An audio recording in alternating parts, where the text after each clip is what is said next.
안녕하세요. 사연에 빠지다의 DJ 민영입니다.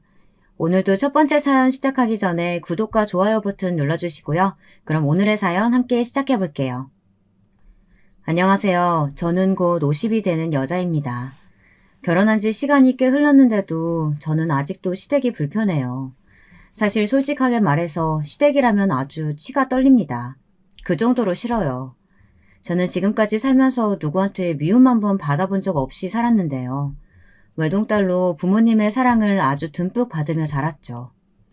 그런데 이상하게도 남편과 결혼한 이후 시댁에서 만난 사람들은 모두 다 저를 미워하는 것만 같았어요.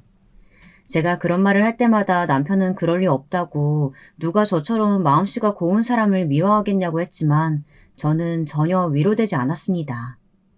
제가 못되게 굴어서 시댁 식구들이 저를 싫어하는 게 아니라 제가 뭘 하지 않아도 그냥 저를 미워하는 거였거든요.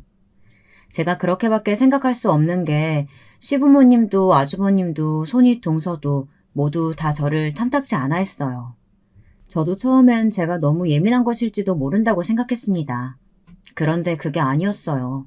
저희 시댁 식구들은 상식 밖의 사고방식을 가지고 있었고 그 사이에 있다 보면 마치 제가 미운 오리 새끼가 된 것만 같았습니다.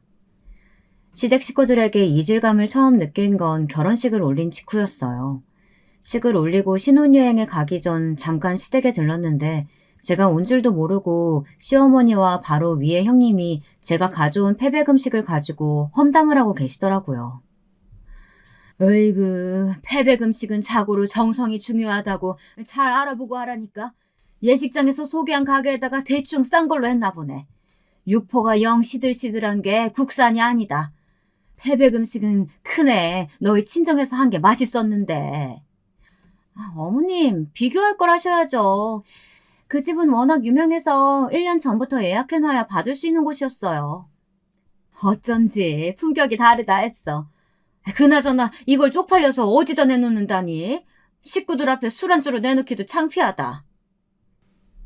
남편에게 들어 진작부터 알고 있기는 했습니다. 시어머니와 형님 사이가 워낙 다른 고부관계와는 달라 제가 끼어들기가 쉽지 않을 거라고요. 어머니, 그 육포 국산 맞아요. 여기 박스에도 적혀있는데 못 보셨나 봐요. 저는 애써 웃는 얼굴로 주방으로 들어갔습니다. 제 등장에 형님과 시어머니가 소스라치게 놀라시더군요. 어머 깜짝아. 동서는 음흉하게 사람 말을 왜 뒤에서 엿듣고 그래? 놀라서 애 떨어질 뻔했잖아. 아이고 우리 큰며느리 괜찮니? 얘 둘째야. 너는 그깟 육포가 뭐라고 인기척도 안 내고 들어오니? 너 때문에 우리 집 귀한 종손 큰일 날 뻔했다. 이건 사이가 남다른 정도가 아니라 두 분이 쿵짝을 맞춰 저를 따돌린다는 느낌마저 들었습니다. 그렇지 않고야 며느리가 기껏 준비한 패백 음식을 가지고 괜한 꼬투리를 잡을 리 없으니까요. 더군다나 형님이 훈수를 두시는 게 더 얄미웠습니다. 옛말에 괴롭히는 시어머니보다 말리는 시누이가 더 얄밉다더니 그 말이 딱 맞았어요. 저는 시어머니도 시어머니지만 형님이 더 미웠거든요. 그 이후로도 저 빼고 항상 한 편을 먹는 형님과 시어머니를 상대하는 게 여간 힘든 일이 아니었습니다. 어쩌면 그때라도 알아채고 도망가야 했는지도 모릅니다. 그랬으면 이때까지 더러운 꼴 안 보고 혼자 편하게 살았는지도 모르니까요. 시댁 식구들은 제가 도무지 어느 장단에 맞춰야 하나 고민이 될 정도로 이상한 집안이에요. 어떨 때 보면 엄청 고지식한 것 같다가도 어느 때는 상식적이지 않은 행동을 서심없이 하세요. 결혼 준비할 때도 당황스러웠던 게 어느 날 갑자기 저만 집에 따로 부르셨어요. 그러고는 예단이나 예물준비 목록이라며 따로 종이에 적어서 저에게 주셨습니다. 물론 결혼 준비에 필요한 부분이니 그럴 수 있다고도 생각하지만 종이에 적힌 내용이 좀 이상했어요. 가전제품이나 가구의 브랜드나 사이즈가 굉장히 상세하게 적혀 있더라고요. 저도 나름 취향이라는 게 있고 제가 생각한 예산이라는 게 있는데 마음대로 상품까지 정해주시니 좀 당황스러웠습니다. 저희 신혼집이 20평도 채 안 되는데 텔레비전이랑 소파 사이즈가 너무 큰 거 아닐까요? 저는 시부모님이 적어주신 내용이 마음에 들지 않아 애써 돌려서 말했습니다. 작은 집에 어울리지 않을 것 같다고요. 그런데 하시는 말씀이 기가 차더군요. 그건 우리 집에 놓을 거고 너희 집에는 진혁이가 쓰던 제품 넣으면 돼. 진혁이가 지금 살던 집이 너희 신혼집보다 좀 작기는 해도 가구들은 몇 년 안 써서 거의 다 새 거거든. 처음 들었을 때는 시어머니께서 도대체 무슨 소리를 하시는 건가 싶어 저도 시어머니에게 되물었습니다. 그게 무슨 소리냐고요. 그러자 시어머니가 미간을 확 구기시더니 표정이 달라지시더군요. 외동이라 그런가? 세아가, 너는 왜 그렇게 눈치가 없냐? 뭘 얘기하면 꼭 2번씩 묻더라? 진혁이네 집에 멀쩡히 새 가정 가구 있는데 뭐하러 새 거 사서 신혼집에 두냐고. 너희는 그거 쓰고 어차피 혼수는 해와야 하니까 하는 김에 우리 집 오래된 가정 가구나 좀 바꿔달라는 거지. 저는 제 귀로 똑똑히 듣고도 잘못 들은 줄 알았어요. 그러니까 저희 신혼집에는 남편이 쓰던 가전 가구를 가져다 놓고 제가 산 비싼 가전 가구들은 시부모님 댁에 두시겠다는 이야기였어요. 여러분들이 들으시기에는 어떠신가요? 저희 시어머니 말이 이해가 되시나요? 아니면 제가 이상한 건가요? 저는 아무리 곱씹어서 생각해봐도 시어머니의 말씀이 이해가 되질 않았어요. 그리고 가장 중요한 건 저는 절대 시어머니 말대로 하고 싶지 않았습니다. 어머니, 말씀 알아들었는데요. 죄송한데 저는 그렇게 하고 싶지는 않아요. 저도 진혁 씨와 결혼해서 함께 사는 첫 집인데 웬만하면 새 가구, 새 가전 쓰고 싶어요. 신혼집에 들어갈 혼수는 저랑 진혁 씨가 알아서 살 테니까 어머님이 좀 이해해 주세요. 그리고 어머님 댁의 텔레비전은 제가 따로 사드릴게요. 저도 시어른에게 제 생각을 말한다는 게 쉽지는 않았어요. 그런데 아무리 그래도 이건 아니다 싶었습니다. 시어머니 말대로 했다가는 제가 나중에 너무 후회할 것 같았거든요. 그런데 시어머니는 쉽게 말이 통하는 분이 아니었어요. 됐다. 내가 너한테 텔레비전 사달라고 구걸했니? 네 시아버지 은행에 다녔던 사람이야. 우리도 텔레비전 살 정도 재력은 돼. 나야 진혁이 집에 있는 멀쩡한 가정가구 버리는 게 아까우니까 한 소리지. 내가 뭐 너한테 텔레비전 받아내려고 이러는 거야? 세아가 너는 애가 영 아낄 줄도 모르는 게. 아휴, 앞으로 우리 아들이 고생 좀 하겠다. 시어머니는 당신 하실 이야기만 버럭 질러놓으시고는 그대로 방에 들어가 버리셨어요. 저는 순간 울컥했습니다. 제가 저런 소리까지 들을 정도로 잘못했나 싶어서요. 네 시어머니가 우리 큰며느리한테 길들여져서 둘째 너도 똑같이 생각했나 보다. 우리도 그냥 해본 말이니까 신경 쓸 거 없다. 시아버지는 제게 신경 쓰지 말라고 하셨지만 저는 무지하게 신경 쓰였습니다. 시아버지도 그대로 저를 거실에 혼자 두고 방에 들어가 버리셨으니까요. 제 남편은 아들 둘 중 막내 아들이에요. 위로 아주버님이 한 분 계십니다. 아주버님은 저희보다 1년 먼저 결혼하셨어요. 그런데도 은연중에 보면 시부모님이 형님 이야기를 많이 하셨습니다. 결혼 준비하면서도 여러 번 들었어요. 이럴 때 우리 큰며느리는 이랬네 저랬네 비교를 많이 하시면서요. 그때는 몰랐는데 이제 와 보니 시부모님께서는 저도 형님처럼 하기를 바라시는 것 같더라고요. 1년이라는 짧은 시간 동안 형님은 도대체 시부모님을 어떻게 구워 삶았는지 시부모님의 사랑을 듬뿍 받고 있었어요. 저는 궁금해서 남편에게 형님에 대해 물었습니다. 남편 말이 형님은 아가씨 때부터 무슨 사업인가를 하는데 남편도 무슨 사업인지는 자세히 모른답니다. 그런데 돈을 그렇게 많이 번대요. 결혼 전부터 시댁에 드나들면서 시어머니 화장품이니 영양제니 옷이며 가방까지 이것저것 많이 사다 주며 잘 챙겼답니다. 결혼 준비할 때 혼수 예단도 어마어마하게 해왔고요. 그랬으니 시부모님의 사랑을 독차지할 만했습니다. 그런 이야기까지 들었으니 저는 마음이 더 불편했어요. 저와 남편은 혼수를 사서 신혼집에 보낼 때마다 마음이 편치 않았습니다. 괜히 무슨 잘못이라도 저지른 것만 같아서요. 남편은 그럴 필요 없다. 시어머니가 옛날 분이라 원래 당신 위주로밖에 생각하실 줄 모르는 분이라고 했지만 아직 결혼도 안 했는데 벌써 고부 사이가 틀어진 것 같아 마음이 불편했습니다. 결혼하고 나서도 시댁에 갈 때마다 힘들었어요. 이미 죽이 척척 맞는 시어머니와 형님 사이를 제가 끼어들 수가 없었거든요. 거기다가 저희 시부모님은 저와 맞는 게 하나도 없었어요. 그러다 보니 비위를 맞추고 싶어도 맞추기가 여간 힘든 게 아니었습니다. 제가 시부모님에게 가장 이해가 안 됐던 부분이 바로 자식에 대한 부분입니다. 시부모님은 자식에 대한 생각이 확고했어요. 부모에게 아들은 꼭 있어야 하고 아들들은 부모 말에 뭐든 공경해야 한다고 생각하셨죠. 제가 결혼했을 당시 형님은 조카를 임신 중이었는데요. 금방이라도 애가 나올 듯 배가 불러 만삭이었습니다. 병원에서 슬쩍 성별을 알려줬는지 아들이었나 보더라고요. 지금이야 상상도 할 수 없는 일이지만 저희 시댁 부모님은 대놓고 아들 아들 노래를 부르시는 분들이에요. 시어머니의 가장 큰 자랑이 본인이 아들을 둘씩이나 낳았다는 것일 정도로 아들에 집착하십니다. 내가 우리 큰아들 낳은 날 병원에 다른 애들은 싹 다 딸이었는데 나만 아들 낳았다고 병원에 다른 사모들이 무지 부러워했다니까. 그래서 우리 어머니가 농담으로 혹시나 우리 아들 누가 훔쳐갈까 나더러 신생아실 앞에서 지키고 있으라고 하셨다니까. 처음 들었을 때는 저도 웃어 넘겼어요. 옛날 분들이 의뢰하시는 이야기겠거니 하고 말이죠. 그런데 이게 결혼 생활이 한 해, 두 해 가다 보니 옆에서 듣고 있는 것만으로도 고역이더군요. 사실 제가 시어머니의 아들 사랑 이야기는 듣기만 해도 구역질 나고 소름이 돋아요. 그럴 수밖에 없는 이유가 있습니다. 이건 결혼 초기에 있었던 일이에요. 제가 결혼한 지 2달도 채 되지 않아 임신을 했어요. 저와 남편은 임신 사실이 기쁘면서도 당황스러웠습니다. 1년 정도 신혼을 갖고 싶었는데 신혼 초기에 덜컥 아이가 생겼으니까요.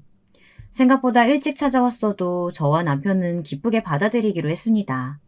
저와 남편을 닮아 아기도 성격이 급한가 보다 이렇게 생각했죠. 그런데 도무지 상상도 할 수 없는 일이 일어났어요. 어느 날이었습니다. 제 임신 사실을 아신 시어머니께서 갑자기 집에 찾아오셨더라고요. 남편도 일이 있어 나가고 저 혼자 있을 때 말이죠. 저는 웬일인가 싶어 불이 나게 과일과 마실 것을 내놓았습니다. 그런데 시어머니께서 말을 안 하고 한참을 머뭇거리시더라고요. 그러더니 뜬금없이 제게 묻고 싶은 게 있어서 오셨다고 하시더군요. 저는 무슨 말을 하려고 이렇게 뜸을 들이나 싶어 편하게 말씀하시라고 했습니다. 그런데 차라리 듣지 말았어야 했어요. 시어머니께서 하시는 말씀이 너무 어처구니가 없었거든요.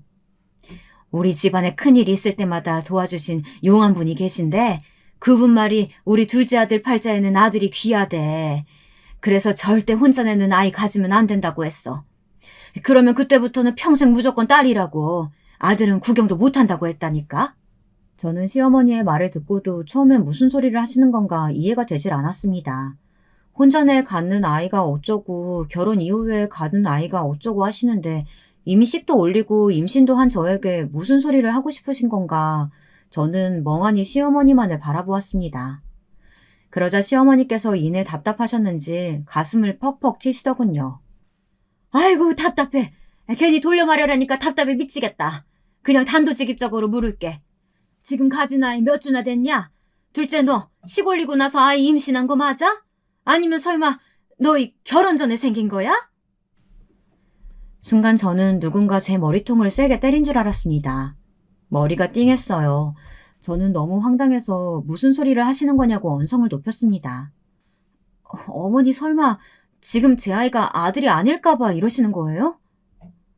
어머니의 말을 아무리 좋게 좋게 이해하려고 해봐도 도저히 납득할 수가 없었습니다. 제가 결혼식 이후 남편과 아이를 가졌어야 아들이라는 이야기를 하고 싶으신 것 같았죠. 그럼 무조건 아들은 하나 있어야 돼. 둘이면 더 좋고. 나 봐라. 아들이 둘씩이나 있으니까 밥을 안 먹어도 든든하다니까? 도무지 무슨 소리를 하시는 건지 알고 싶지도 않았습니다. 신랑에게 시부모님의 아들 사랑 이야기는 익히 들어 알고 있었지만 사실 이 정도일 거라고는 상상도 못했어요. 그냥 아들이면 좋겠다 이 정도일 줄 알았지 아들은 꼭 있어야 한다 이렇게 생각하실 줄은 몰랐죠. 저번 주에 임신한 줄 알았으니까 이제 5주 정도밖에 안 됐어요. 그래서 뱃속 아기도 아들인지 딸인지 당연히 아직 모르고요. 저는 저도 모르게 정색하고 쌀쌀맞게 이야기했습니다. 이런 이야기를 시어머니와 나누고 있다는 게 너무 싫었거든요. 제 기분 따위는 안중에도 없으신 시어머니는 5주라는 이야기에 박수치며 좋아하셨어요. 이제 5주면 식을 올리고 나서 생긴 아이이니 검사할 것도 없이 무조건 아들이랍니다. 제 사연을 듣고 계신 많은 유부님들께서는 저희 시어머니 말씀이 이해가 가십니까? 저는 왜 저런 말도 안 되는 소리를 하시는지 도무지 모르겠어요. 아들 타령하시는 것도 너무 싫지만 무당인지 뭔지 아는 그 용한 분 말만 믿고 제 뱃속 아기를 아들이라고 믿는 것도 끔찍했습니다. 저와 남편은 당연히 뱃속 아이의 성별 같은 건 중요하지 않아요. 아들이든 딸이든 하나만 낳아 잘 키울 생각이었거든요. 그날 시어머니가 돌아가신 이후 저는 괜한 근심에 휩싸였습니다. 저와 남편의 의지와는 상관없이 만약 제 아기가 딸일 경우 시부모님이 어떻게 나오실지 걱정됐거든요.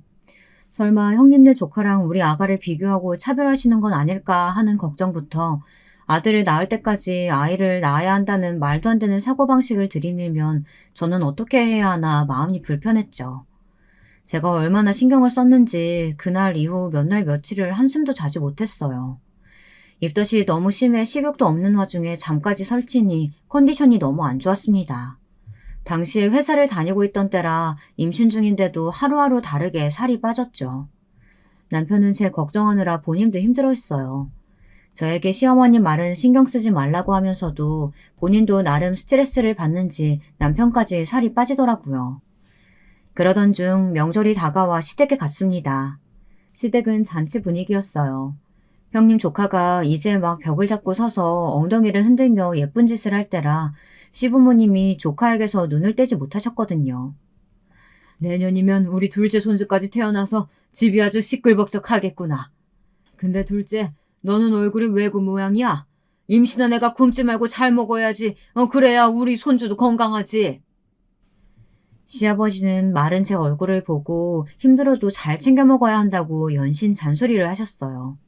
그때 마침 주방에서 과일을 가지고 나오시던 시어머니께서 시아버지의 등짝을 툭 때리셨습니다. 당신은 임신 안 해봐서 모르니까 그런 소리 하는 거야.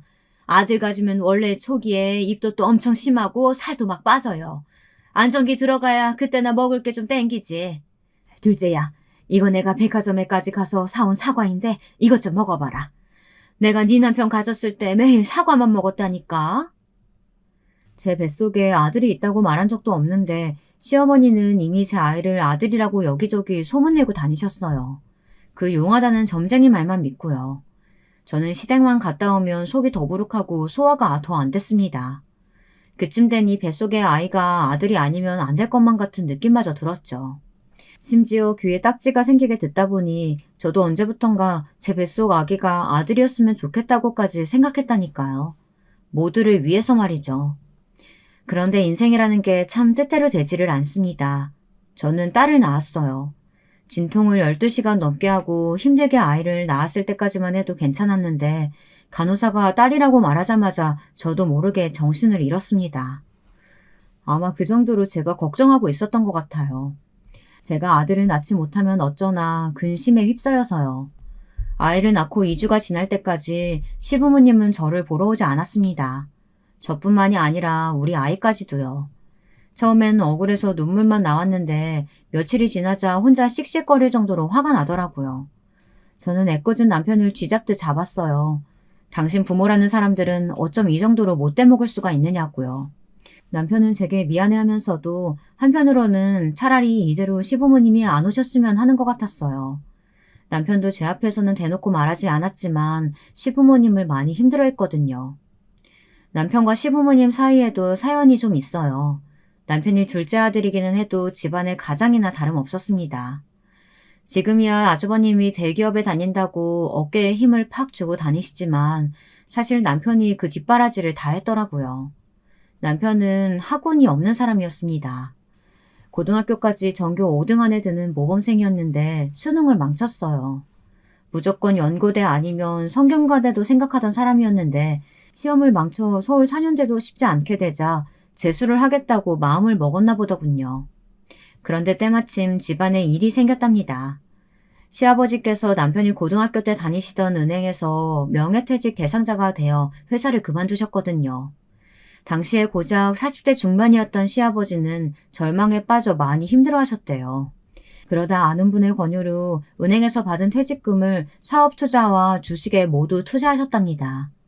그런데 하필이면 남편이 수능을 치르던 해에 쫄딱 다 날려버린 거죠. 그런 상황이다 보니 남편은 본인만 생각하며 재수를 할 수 없었던 거예요. 남편은 선택해야 했답니다. 당시에 아주버님은 서울대를 재학 중이었고 군대에 있었어요. 시아버지는 절망에 빠져 매일 술독에 빠져 계셨답니다. 시어머니는 매일 남편을 끌어안고 울기만 하셨고요. 남편은 할 수 없이 대학을 포기하고 무작정 장사를 시작했답니다. 발품을 팔아 시장 골목에서 작은 슈퍼를 했어요.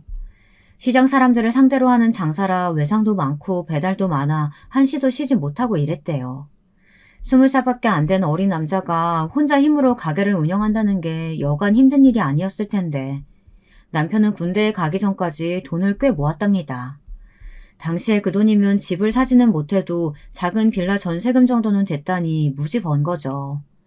남편은 그 돈과 가게를 시아버지에게 맡기고 군대에 갔답니다. 그런데 남편이 군대에 가자마자 시아버지는 맡긴 돈으로 또 주식을 하신 거예요. 가게도 남에게 넘겨버리고요. 남편은 자신의 전 재산을 시아버지에게 맡긴 건데 그럴 줄은 몰랐던 거죠. 남편은 자주 저에게 말했어요. 그때의 실망감은 말로 다 표현할 수 없을 정도로 절망스러웠다고요. 친구들은 다들 대학 다니며 놀러 다닐 때 본인은 새벽부터 하루 종일 일하며 가족들만 생각하며 버텼는데 그 몇 년을 버티지 못해서 가게며 돈까지 몽땅 다 멋대로 써버렸다는 게 속상했던 거죠. 남편은 제대하고 돌아오자마자 시부모님께 따져 물었답니다. 그럼 본인은 이제 어떻게 사냐고 원망도 했고요. 그러자 되려 시부모님이 버럭 소리를 지르셨답니다. 아들이 부모 부양해야 하는 게 당연하지. 그 구멍가게 하나 팔아버렸다고 부모 앞에서 바락바락 소리를 질러? 지가 못나서 대학도 못 나온 바람에 취직도 못하는 걸 가지고 괜한 사람한테 화풀이하는 것 좀 봐라. 네 형 봐라. 서울대 떡하니 나오고 나니까 알아서 대기업에 척척 들어갔잖아. 내가 대학 가기 싫어서 안 갔어요? 아버지가 주식의 사업을 다 날려버리는 바람에 내가 못 간 거잖아요. 못난 놈. 사내 새끼가 남 탓하는 것 좀 봐.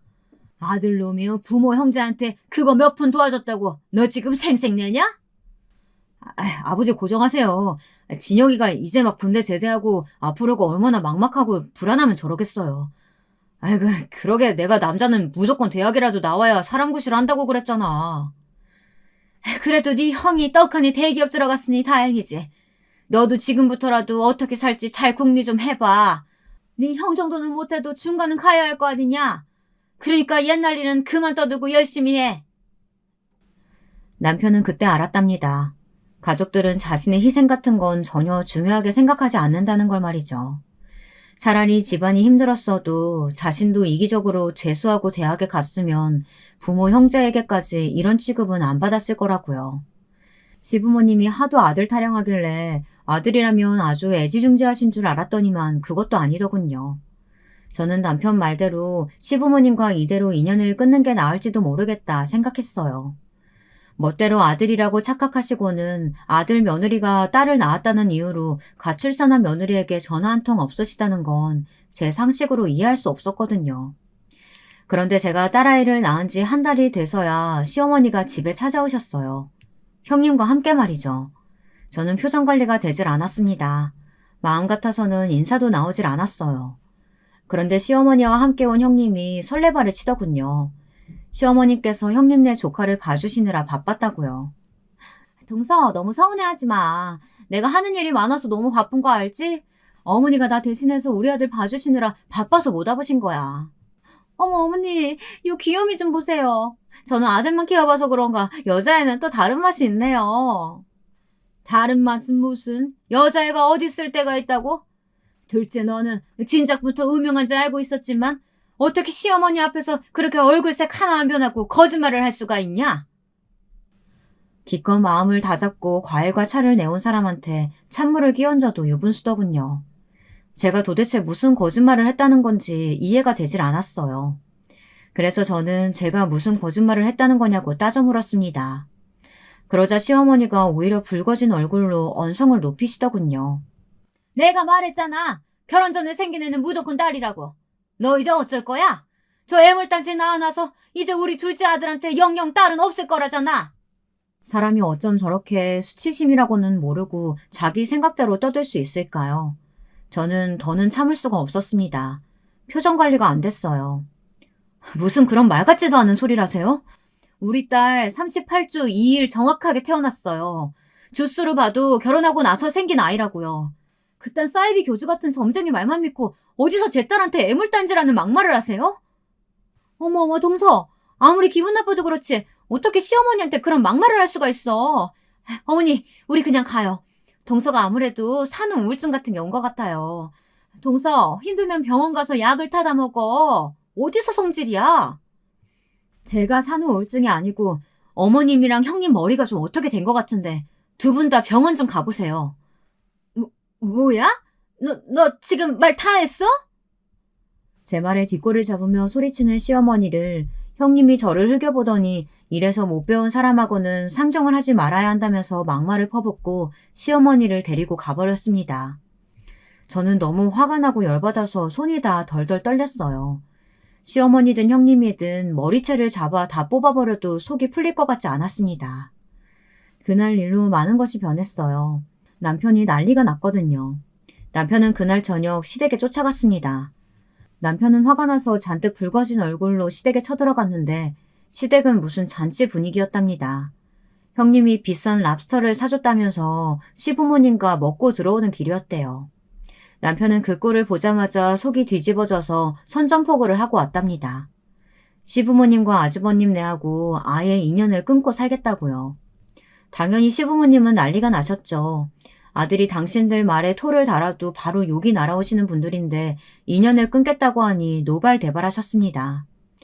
시아버지는 사내 자식이 여자한테 미쳐서 부모를 버린다고 소리소리 지르셨고 시어머니는 제 욕을 하시면서 그년이 집안에 사단을 낼 줄 알았다고 하셨대요. 남편이 그 모습을 보는데 그나마 있던 전까지 다 떨어졌답니다. 그런데 더 기가 막혔던 건 시아버지의 행동이었어요. 부모와 인연을 끊는다는 게 무슨 의미인지도 모르는 주제에 버르장머리 없이 군다면서 저희에게 본때를 보여주겠다고 하셨답니다. 네가 부모 무서운 줄 모르고 정신머리가 나갔구나. 인연 끊겠다고 한 건 네가 한 소리니까 그 말에 책임져라. 지금 당장 내가 사준 그 전셋집에서 나가라. 그리고 그 보증금 한 푼도 빼지 말고 나가. 시아버지는 괘씸하다면서 결혼할 때 당신이 구해준 신혼집에서 나가라고 하셨습니다. 전세 보증금을 빼서 바로 본인에게 보내라고요. 그러면 계산은 깨끗하게 끝났으니 다신 찾아오지 말라고 하셨습니다. 남편은 군대에서 제대하고 난 뒤 기술을 배워 전기 시공 일을 했어요. 몸쓰는 일을 한다고 시부모님이며 아주버님이 무시할 때도 있었지만 남편은 꾹꾹 참았습니다. 본인이 끝까지 공부하지 못한 잘못이라고 여기며 참고 넘겼어요. 그래도 많이 벌든 적게 벌든 부모님에게 꼬박꼬박 생활비도 드리려고 노력했고 혹시나 어디가 안 좋다고 하시면 남편이 항상 병원도 모시고 갔어요.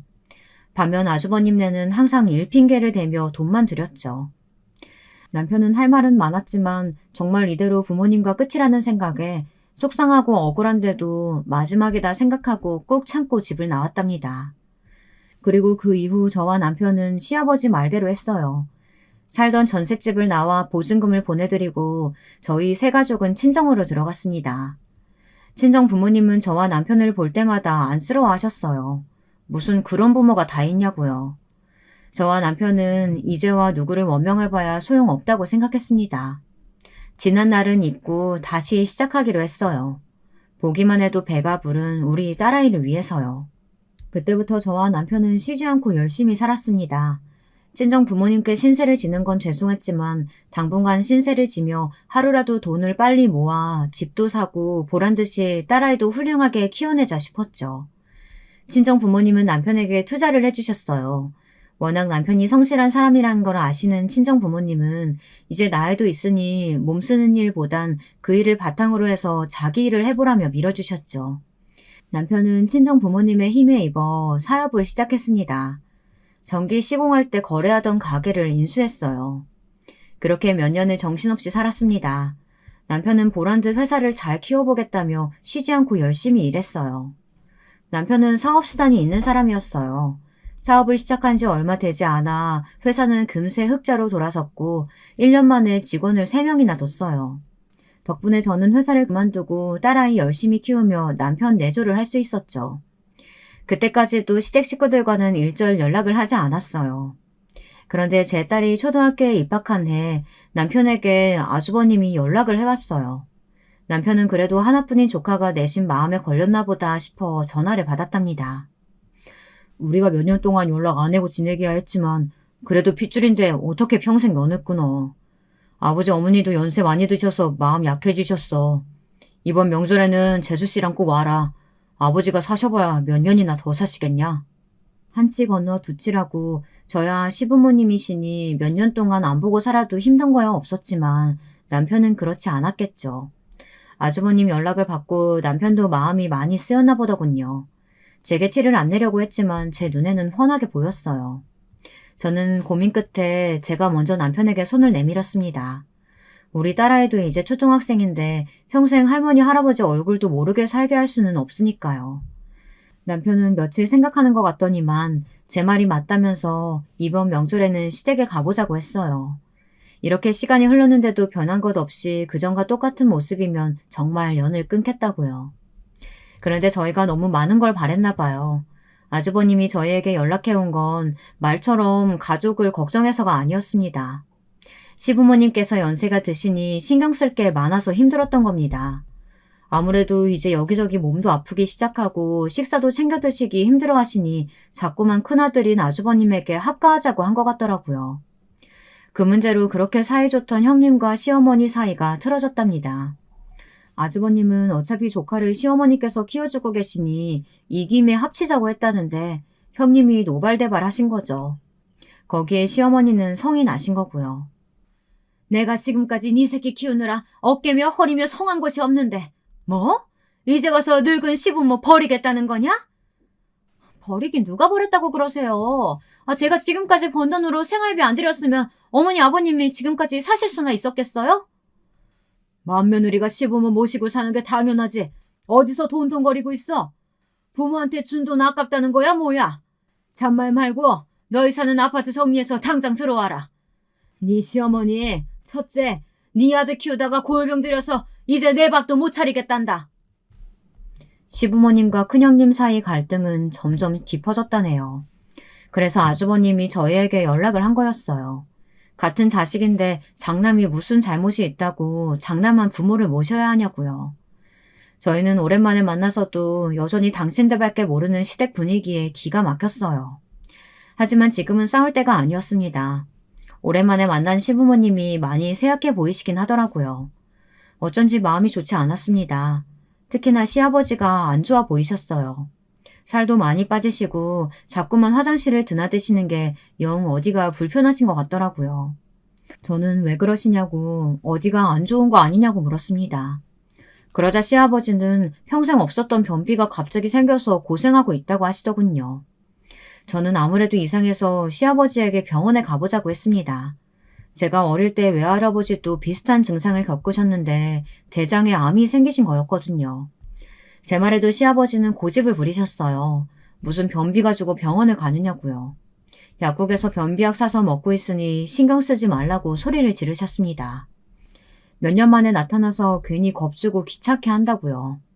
저는 별일 아니면 다행이지만 혹시나 하는 마음으로 시아버지를 지켜봤습니다. 그런데 몇 개월 사이 자꾸만 마르시는 게 눈에 보이더라고요. 식사량도 확연히 줄었고요.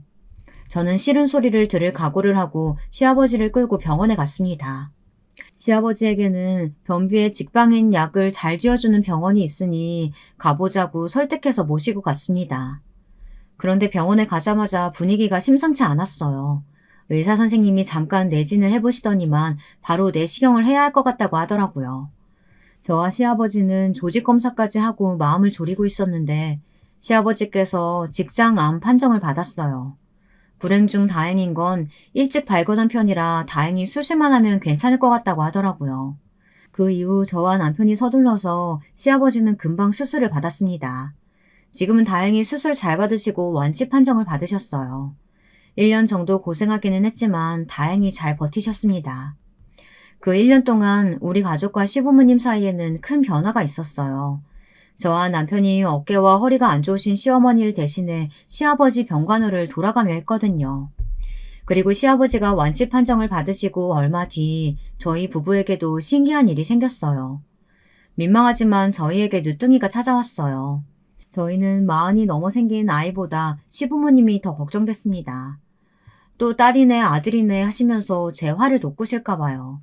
그런데 다행히 시어머니께서 생각이 많이 변하셨더군요. 그것도 저희 딸아이 덕분이에요.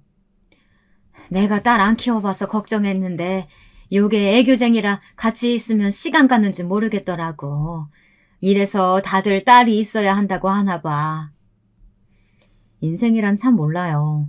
저라면 미워서 매일같이 물어뜯으시던 시부모님이 저 덕분에 일찌감치 병에 대해 알았다고 고마워하시면서 저를 대하시는 게 180도 달라졌어요.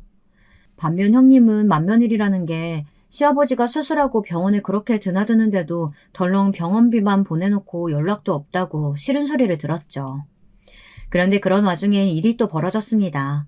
멀쩡히 잘 굴러가던 남편의 회사가 하루아침에 부도 위기를 맞았어요.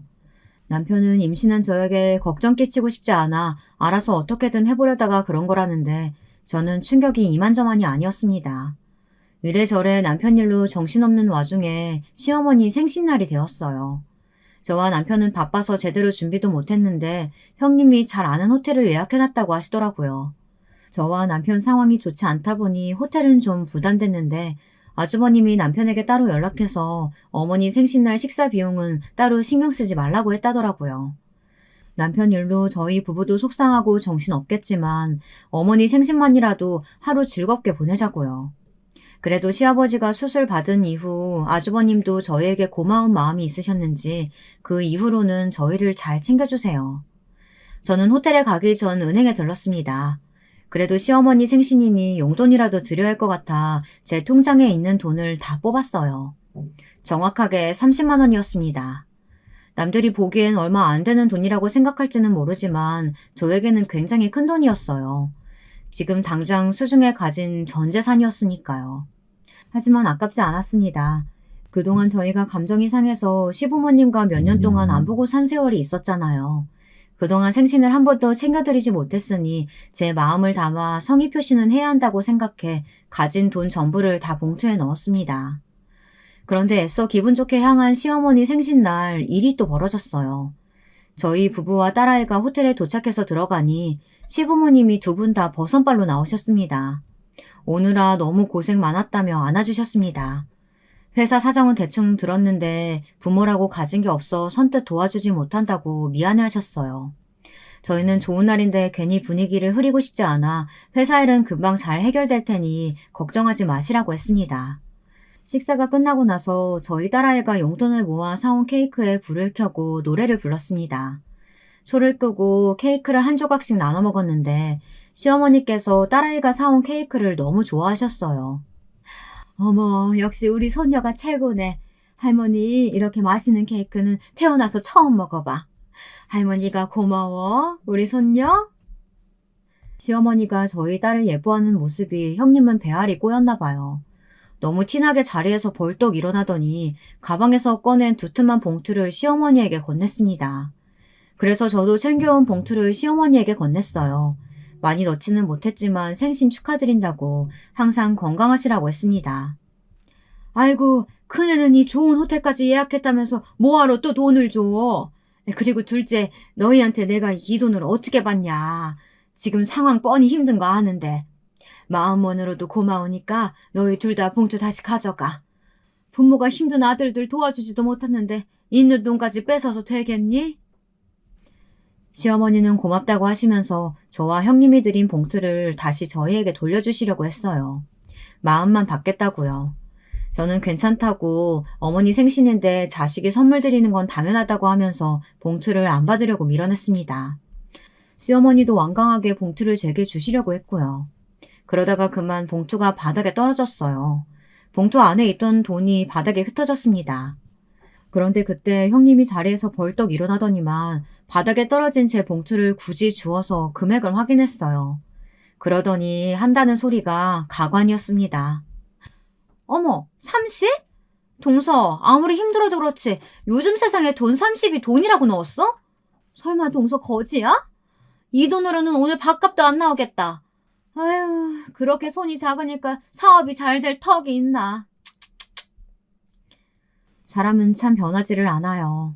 나이 드신 어르신들도 가족을 위해 저렇게 노력하시는데 명색이 만며느리라는 사람이 참 생각이 없더군요. 저는 아무래도 가만히 있을 수 없어 한마디 하려고 자리에서 일어났습니다. 애들도 있는데 제발 적당히 좀 하시라고 말할 참이었어요. 그런데 그 순간 생각지도 못한 일이 벌어졌어요. 제 남편이 성큼성큼 걸어가더니 형님의 뺨을 세게 날렸습니다. 저는 너무 놀라서 입이 쩍 벌어졌어요. 남편이 절대 저런 행동을 할 사람이 아니니까요. 형수가 그런 말을 할 자격이 있어요?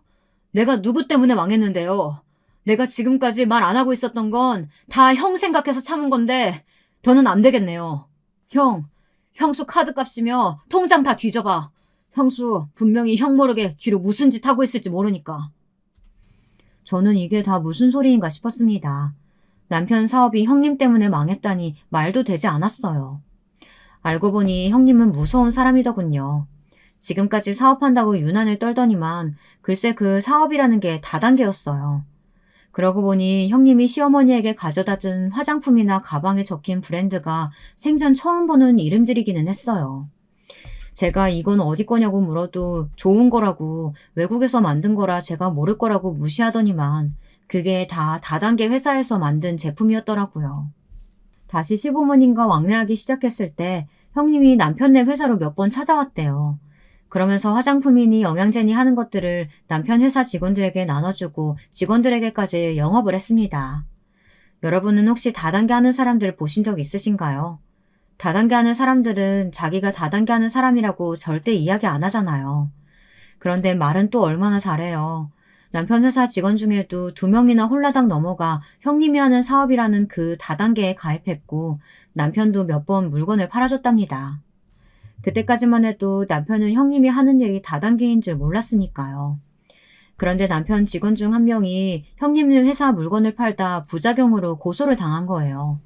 한 명도 아니고 몇십 명에게요. 그 문제로 보상을 받으려고 이것저것 알아보다 보니 형님이 하는 일이라는 게 다단계라는 걸 알게 된 겁니다. 남편은 형님에게 연락하고 형님네 회사 쪽에도 문의했는데 이미 그 전에 회사는 폐업한 상태고 다시 새로운 브랜드를 냈더라고요. 형님은 지금까지 그런 식으로 사업을 해온 거였어요. 사람들을 모아서 다단계로 돈을 벌고 문제가 생기면 그 회사는 폐업하고 다시 다른 회사를 차려 계속 같은 수법을 반복해온 겁니다. 그러다 보니 이미 사라진 회사의 제품에 대해서는 보상받을 수 있는 방법이 없었던 거죠. 결국은 남편 회사 직원이 다 뒤집어 쓰게 된 겁니다. 문제는 그때부터였어요. 고소를 당한 직원이 남편에게 난리를 치며 원망을 한 겁니다. 이 일이 다 남편 때문이라고요. 지금 당장 합의금으로 한 사람당 3,000을 요구하는데 어떡하냐고요. 그 직원 나이가 고작 25살이었으니 막막할 수밖에 없는 일이었죠. 이러다 젊은 나이에 감옥까지 가게 생겼으니까요. 그런데 얼마 뒤 그 직원이 스스로 목숨을 끊으려고까지 했다네요. 남편은 상황이 극단적으로 흘러가자 죄책감에 본인 잘못이라고 생각했던 것 같아요. 그래서 저에게는 사업이 망했다고 하고 회사를 정리하라고 한 거예요. 회사 정리한 돈으로 그 직원의 합의금을 다 내주려고요. 남편도 저와 상의하고 싶었지만 제가 임신하고 몸이 무거워 힘들어하는데 혹시나 스트레스라도 받을까 숨길 수밖에 없었답니다. 저는 남편이 그렇게 큰 일을 혼자 해결하려고 했다는 게 너무 속상했지만 형님의 뻔뻔한 행동에 또 치가 떨렸습니다. 저는 도저히 참을 수 없어 그대로 형님에게 달려들었어요. 네가 그러고도 인간이야? 인간이냐고! 여보! 저는 형님의 머리끄덩이를 잡고 흔들다가 그만 양수가 터져서 그 길로 응급실에 실려갔습니다. 그 이후 어떻게 됐냐고요? 저는 다행히도 무사하게 출산을 했습니다. 그리고 대박인 건 제가 아들을 낳았다는 겁니다. 사실 제가 다니던 병원의 선생님은 성별을 가르쳐주지 않으시는 분이었어요. 대충 힌트만 주셨죠. 뭐가 좀 보이네요 라고 하셨는데 저는 성별에 연연하고 싶지 않아 잊어버리고 있었습니다. 그런데 정말 아들이더라고요. 시어머니와 시아버지는 병실에 오시자마자 제 양손을 붙잡고 펑펑 우셨어요. 자신들이 그동안 얼마나 아둔하고 멍청하게 살아왔는지 후회가 된다면서요. 저는 괜찮다고 애써 시부모님을 위로했습니다. 사람이라는 게 원래 다 실수하면서 사는 거 아니냐고요. 실수는 해도 잘못은 하면 안 되지. 내가 크네. 인연을 아주 가만히 안 둘 테니까 너는 걱정하지 말아라. 그 돈 어떻게든 다 받아낼 테니까. 그래. 내가 그 사기꾼년 머리털 아주 죄다 뽑아놨으니까 너는 네 몸 챙기는 데만 신경 써. 나머지는 다 우리가 알아서 할 테니까.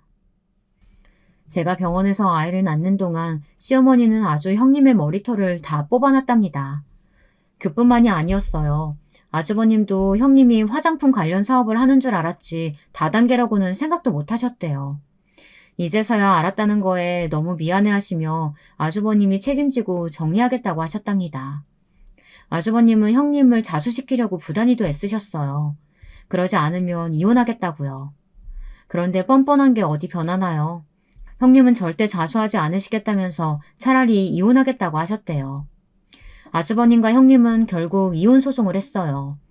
아주버님이 형님이 제 남편에게 하신 일에 대해 고소를 했고 보상 신청을 했거든요. 그런데 문제는 양육권 문제였습니다. 형님이 아들 양육권을 가져가겠다고 하셨어요. 하지만 뻔히 형님이 다단계에 미쳐서 아이는 신경도 쓰지 않는 걸 시어머니께서 다 아시는데 순순히 양육권을 넘겨줄 수가 없었죠. 그런데 바로 얼마 전까지만 해도 아기 같던 조카가 많이 자랐더군요. 조카는 형님이 아닌 아주버님과 살겠다고 했다네요. 그 이야기를 듣고 형님이 바닥에 주저앉아 펑펑 울었답니다. 자신이 누구를 위해서 그렇게 악착같이 일했는데 엄마를 버리냐고 조카에게 소리를 질렀대요. 그런데 그때 조카가 남한테 사기치는 것도 모자라서 가족한테까지 사기치는 엄마와는 절대 살고 싶지 않다고 했답니다. 너무 쪽팔린다고요. 그 이후 형님은 양육권을 포기하고 이혼을 했습니다. 그 일로 꽤 오랫동안 소란스러웠어요. 들려오는 소문으로는 형님이 다단계를 그만두고 어디 식당 같은 데서 일하면서 지금까지 진 빚을 갚으며 산다는데 더는 알고 싶지도 않았습니다. 아주버님은 이혼 후 아예 조카를 데리고 시댁으로 들어갔어요. 그리고 사시던 아파트를 팔아 남편이 회사 직원의 합의금으로 썼던 돈을 돌려주셨어요. 남편은 받지 않겠다고 했지만 아주버님은 받아달라고 하셨습니다. 그래야 예전처럼 형으로서 동생을 대할 수 있을 것 같다고요. 덕분에 남편은 다시 회사를 되찾았습니다. 전보다 규모는 작아졌지만 그래도 성실하게 열심히 운영하고 있어요. 저는 아이들을 데리고 시댁에 자주 가요. 조카가 저희 아이들과 노는 걸 좋아하거든요. 시어머니와 저는 함께 아이들을 돌보다 보면 티격태격할 때가 많아요. 은연중에 시어머니께서 제 딸에게 동생에게 양보하라고 하거나 오빠에게 양보하라고 하실 때가 종종 있거든요. 그럴 때마다 제가 시어머니를 슬쩍 바라보면 시어머니도 알았다고 당신이 잘못했다고 금방 인정하십니다. 전보다는 훨씬 시어머니와 말이 통하니 저도 더는 전처럼 힘들지 않아요. 지금까지 기나긴 저의 인생 이야기 들어주셔서 감사합니다. 여러분의 가정에는 항상 행복한 일만 가득하시길 바라겠습니다. 여러분, 두 번째 사연 시작하기 전에 좋아요, 구독 꼭 눌러주실 거죠? 그럼 두 번째 사연 바로 시작합니다. 안녕하세요. 요즘 날씨가 확실히 쌀쌀해진 것을 보니 겨울이더라고요. 저는 이때쯤이 되면 항상 생각나는 사연이 있어요.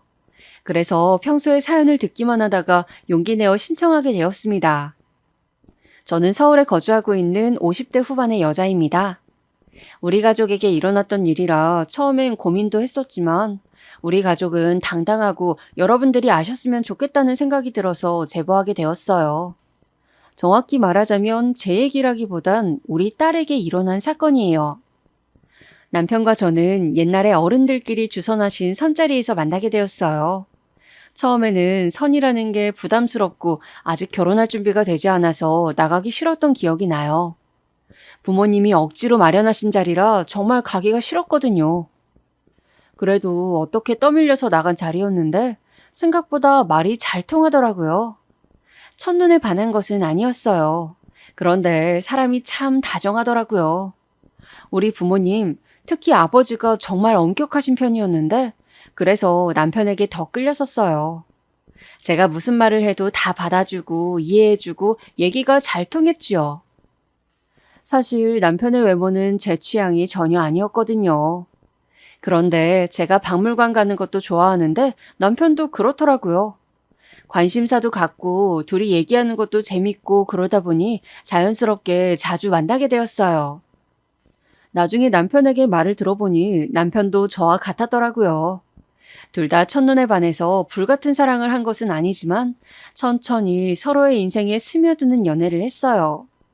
무엇보다 집안 주선으로 선자리를 마련하게 된 거라 부모님들도 굉장히 마음에 들어 하셨어요. 결국 서로가 마음에 들고 또 양가에서 밀어붙이셔서 결혼하게 되었어요. 저 때 제 나이가 정말 어렸거든요. 그때 당시엔 다들 지금과는 달리 빨리 결혼하게 되는 추세였던 것은 분명 맞아요. 하지만 친구 중에서도 제가 가장 먼저 결혼했었어요. 그래서 주목도 엄청 많이 받고 결혼하게 되었죠. 남편과 저는 그때 대학생이었는데 그러다 보니 친구들이 많이 와서 결혼식장이 매우 붐볐던 기억이 나요. 그렇게 축복 속에서 아주 무난히 결혼하게 되었는데 한 가지 문제가 있었어요. 저는 결혼하게 되면 아이를 빨리 낳고 싶었어요. 양가에서도 후손이 필요해서 선자리를 마련하신 거라 아이를 재촉하기도 하셨어요.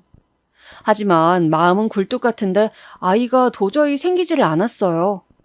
병원도 많이 가보고 시어머니는 전국을 다니시며 임신에 좋다는 온갖 약재도 구해오셨어요. 그런데 너무 거기에 몰두해서 그럴까요? 도저히 아이가 생기지를 않더라고요. 처음 신혼 때는 그래 어린 나이에 결혼했으니까 좀 기다려보자 했어요.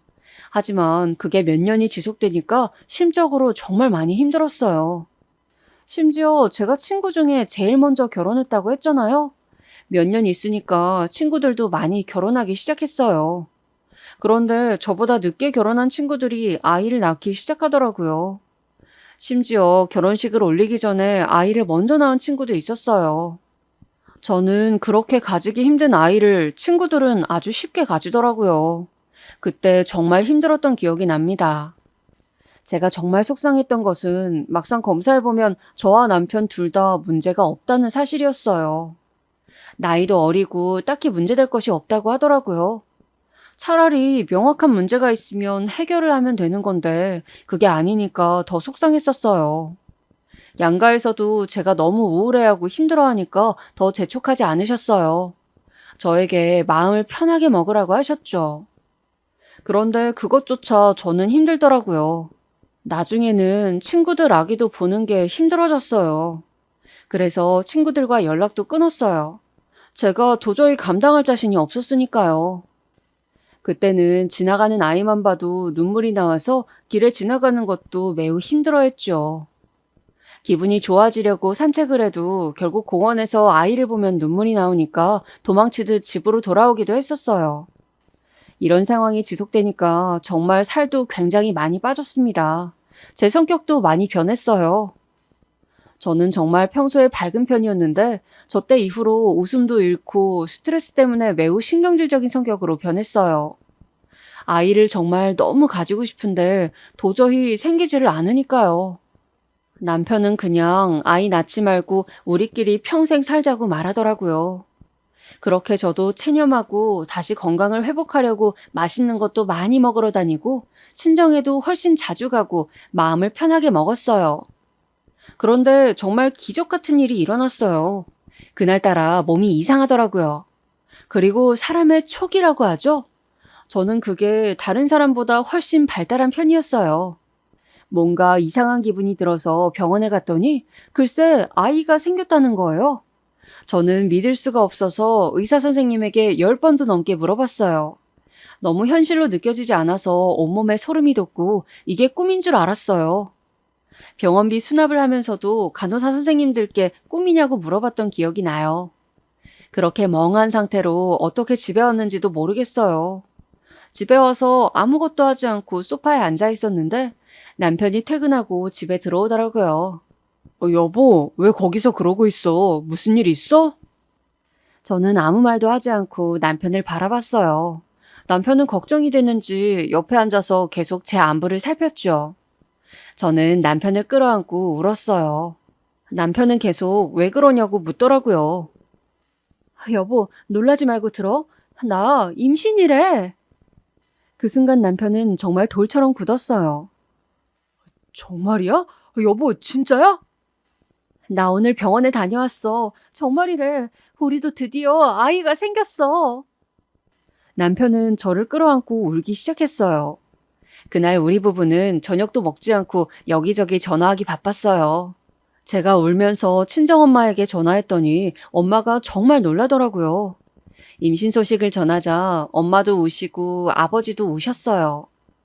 저는 아버지가 우시는 것을 그날 처음 봤어요.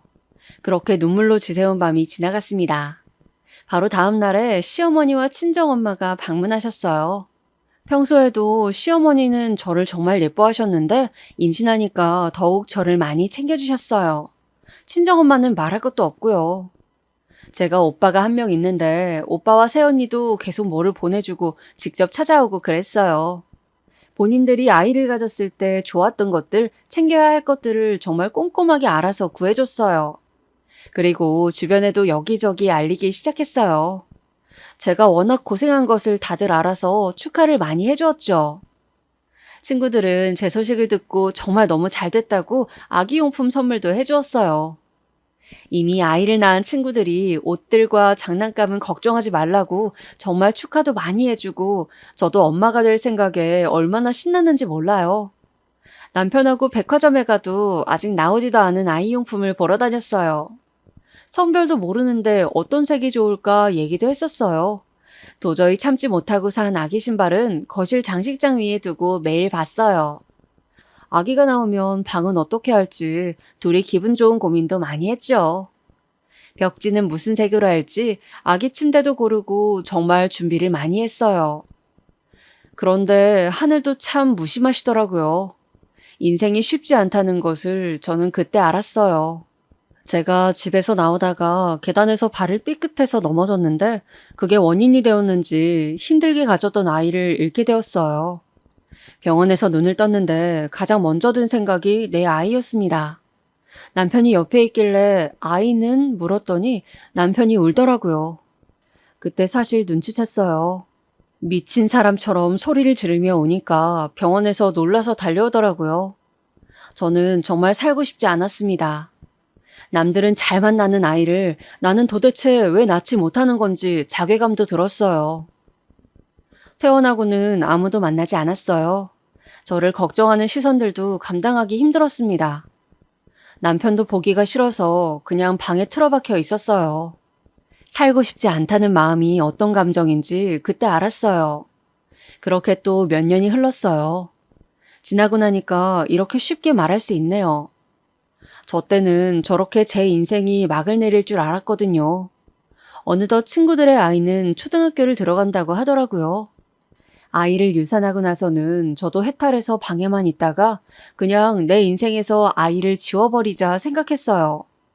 그리고 주변 친구들에게 다시 연락해서 아무렇지 않게 아이도 많이 봤어요.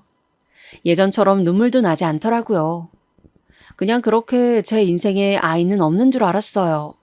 조카도 어느덧 중학생이 된다고 하더라고요. 그렇게 결혼한 지 8년이 지났을 때였어요.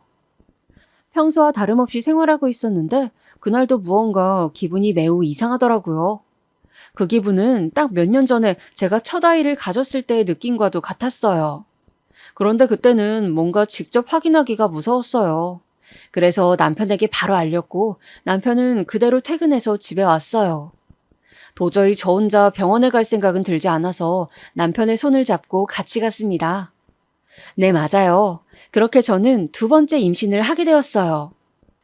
남편과 둘이 의사 선생님의 얘기를 들으며 손을 부여잡고 울었었어요. 그리고 이번엔 정말 우리 둘만 알고 있었어요. 첫 번째 임신 때 아기를 떠나보내면서 그 과정이 너무 힘들어서 그랬습니다. 부모님에게도 알게 되고 좀 시간이 지난 후에 알렸어요. 양가 다 매우 기뻐하시면서 동시에 걱정도 많이 하셨죠. 그래서 이번엔 정말 조심히 지냈어요. 친구들에게는 출산 전에 알렸어요. 다들 제가 늦게 알린 것을 이해해 주었습니다. 정말 무사히 아기를 낳으려고 노력을 많이 했죠. 몸에 좋다는 것은 다 구해 먹었고 태교도 많이 했어요. 일부러 좋은 것만 보고 들으며 그렇게 임신 기간을 지냈죠. 그리고 마침내 아기가 태어났습니다. 아주 건강하게 태어났어요. 성별은 공주님이었어요. 그날의 기분을 평생 잊을 수가 없을 것 같습니다. 그리고 사실 낳기 전에 남편과 많은 얘기를 했습니다. 아이는 한 명만 낳아서 키우자고 결론을 내렸었어요. 그동안 감정 소모가 너무 심하기도 했었고 제 몸 건강 상태를 생각하면 그게 나을 것 같았어요. 어렵게 가진 아이니까 최선을 다해서 키우자고 했죠. 그리고 정말 우리 아이, 이름은 유진이에요. 유진이를 키우면서 정말 남편과 저는 정성을 다했습니다. 세상에 어느 자식이 귀하지 않겠어요. 당연히 다른 집 아이도 귀한 건 맞죠.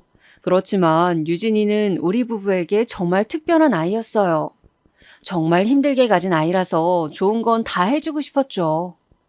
양가 어른들도 한 명뿐인 손주니까 어찌나 예뻐해 주셨는지 몰라요.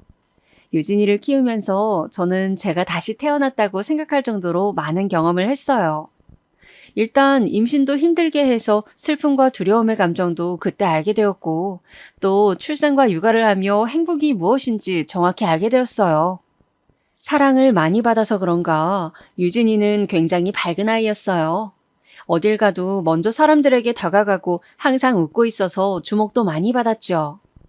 저는 좀 내성적인 편인데 유진이는 밝고 당차서 제가 낳은 아이지만 정말 대단하다고 생각했어요. 외동이니까 여기저기 데리고 다니면서 많은 경험도 시켜주었죠. 제가 처음으로 간 해외여행도 유진이와 함께였어요. 좋은 것을 보면 가장 먼저 유진이가 생각났고 유진이가 힘들어하면 저도 너무 힘들었어요. 그렇게 유진이는 제 인생의 전부였습니다. 그건 남편도 마찬가지였어요. 남편에겐 참 고마운 마음이 커요. 다정하고 자상하고 유진이에게도 최고의 아빠니까요.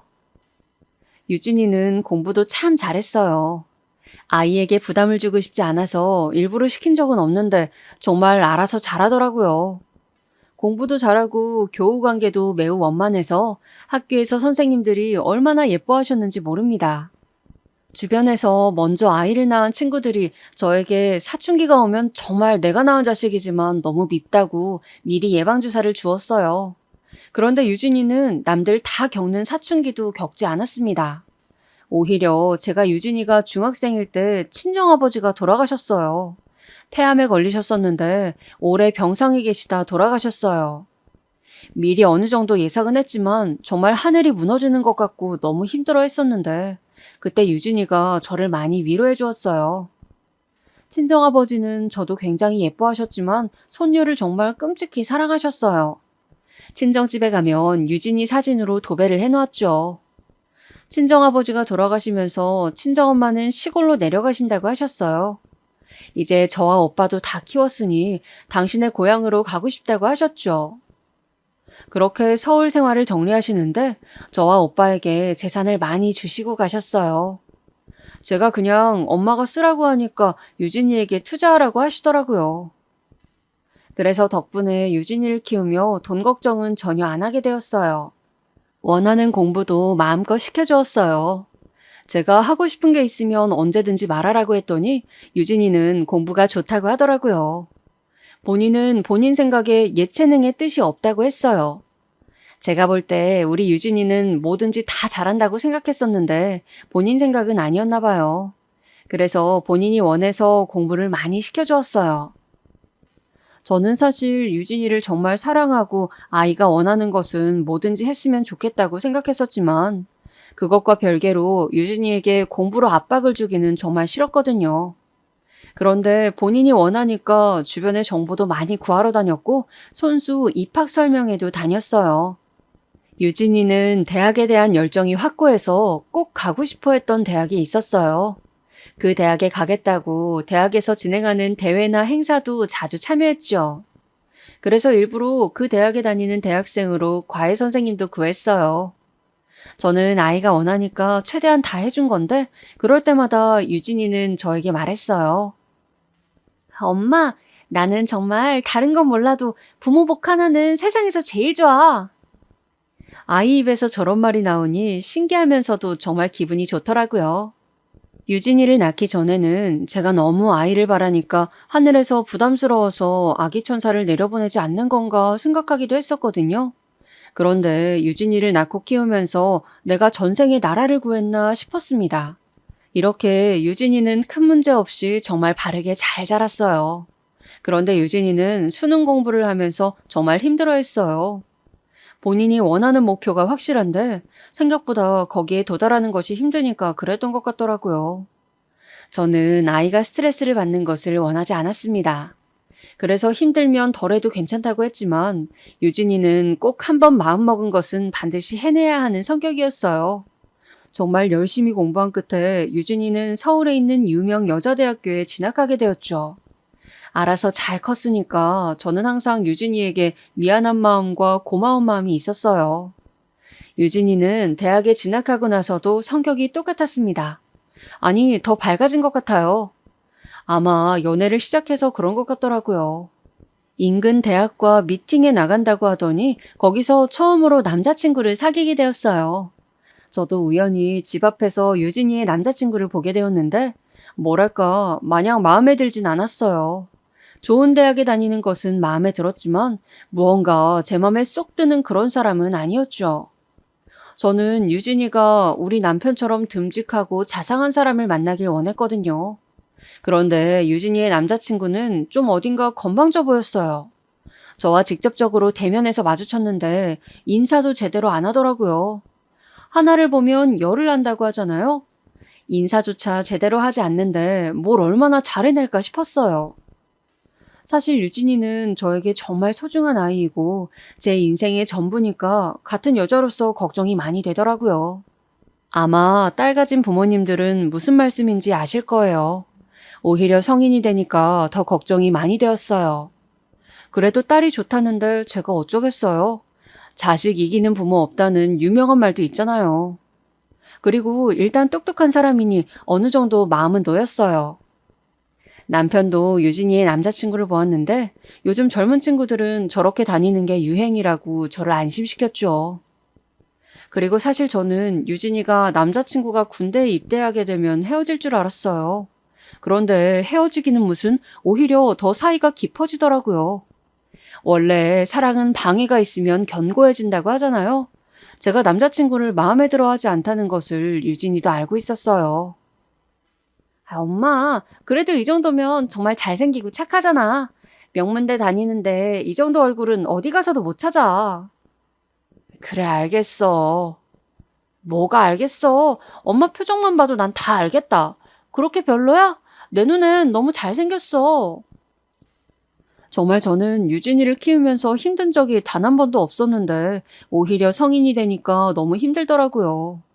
친구들 말에 의하면 원래 사춘기를 요란하게 보내면 성인 돼 조용하고 조용한 사춘기를 보내면 성인 돼서 조심하라고 하더라고요. 물론 유진이가 뭐 어디 가서 사고를 친다거나 그러진 않았어요. 워낙 똑똑한 아이라서 그런 건 걱정이 되지 않았죠. 하지만 그냥 제가 워낙 힘들게 가진 아이고 또 딸이라서 그런 것 같더라고요. 그런데 정말 믿을 수 없는 일이 일어났습니다. 유진이가 어느 날 남편과 저에게 할 말이 있다고 하더라고요. 무슨 일인가 싶어서 앉았는데 말을 안 꺼내고 갑자기 울기 시작했어요. 저는 도대체 이게 무슨 상황인지 이해가 가지 않아서 말했어요. 아, 유진아, 왜 그래? 무슨 일인데? 엄마한테 말해봐. 괜찮아. 그래, 딸, 말해봐. 무슨 일이야? 엄마랑 아빠가 다 해결해 줄게. 괜찮아, 울지 마. 남편과 제가 한참을 달래자 유진이는 어렵게 말을 꺼냈습니다. 나 임신했어. 정말 저는 믿기지 않았어요. 그래서 그냥 멍했던 것 같아요. 남편도 아무 말도 안 하고 유진이만 바라봤어요. 유진이는 울면서 더 말했습니다.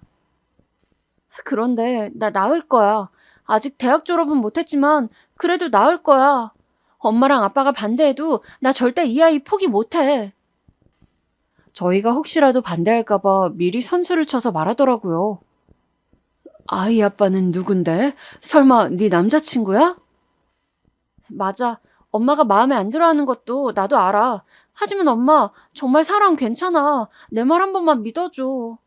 저는 진짜 어이가 없다는 표현은 이럴 때 쓰는 말이구나 알게 되었어요. 뭐라 말을 해야 할지 모르겠더라고요. 남편도 유진이를 키우면서 단 한 번도 큰 소리를 낸 적이 없었거든요. 그런데 처음으로 유진이에게 뭐라 하더라고요. 그러자 유진이는 더 당당하게 나왔어요. 낳을 거야. 어떻게 지워?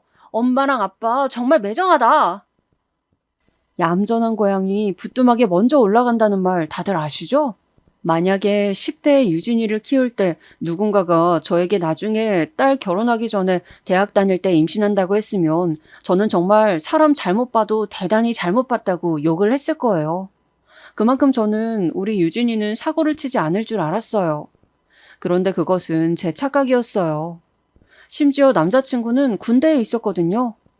저는 정말 충격을 받아서 아무한테도 이 사실을 털어놓지 못했어요. 그냥 남편과 하염없이 걱정하고 또 걱정했죠. 저와 남편은 유진이가 그냥 아이를 지우길 바랐어요. 하지만 유진이는 아이를 무조건 낳겠다는 의지가 확고했어요. 저는 그런 유진이를 보면서 한편으로는 제가 힘들게 유진이를 가졌던 것이 떠올랐습니다. 그렇게 힘들게 가진 아이가 임신했다고 결혼한다고 하는 것을 보니까 인생이 참 웃기더라고요.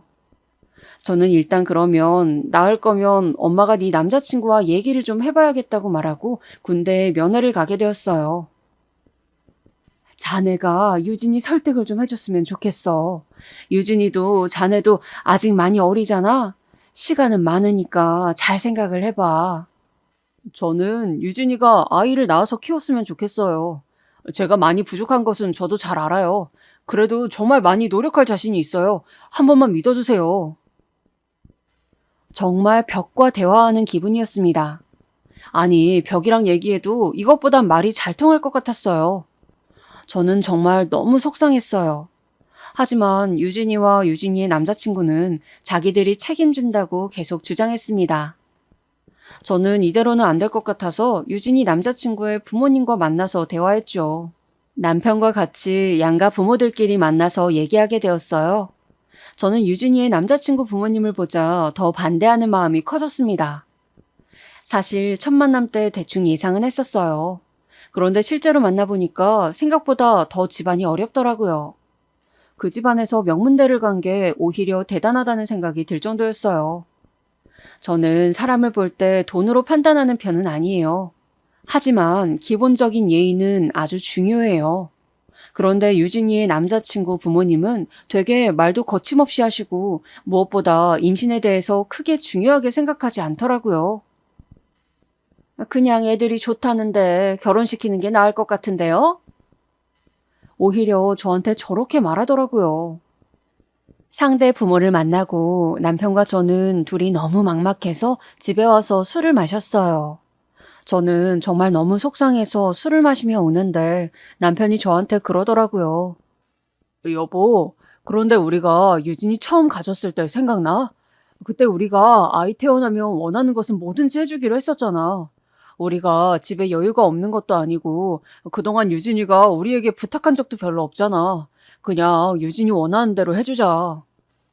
남편 말이 사실이긴 했어요.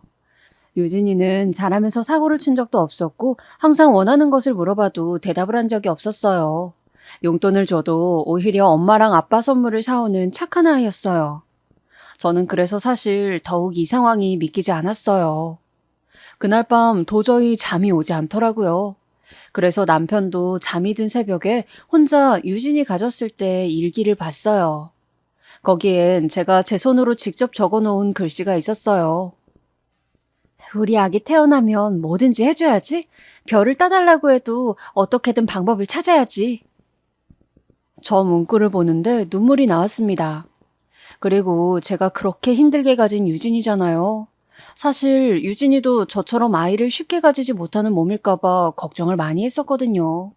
그런데 오히려 이렇게 사고를 치니까 그런 쪽으로 걱정은 안 들더라고요. 그리고 저도 마음을 바꿨어요. 남편의 말처럼 저희는 꽤 괜찮게 살고 있었어요.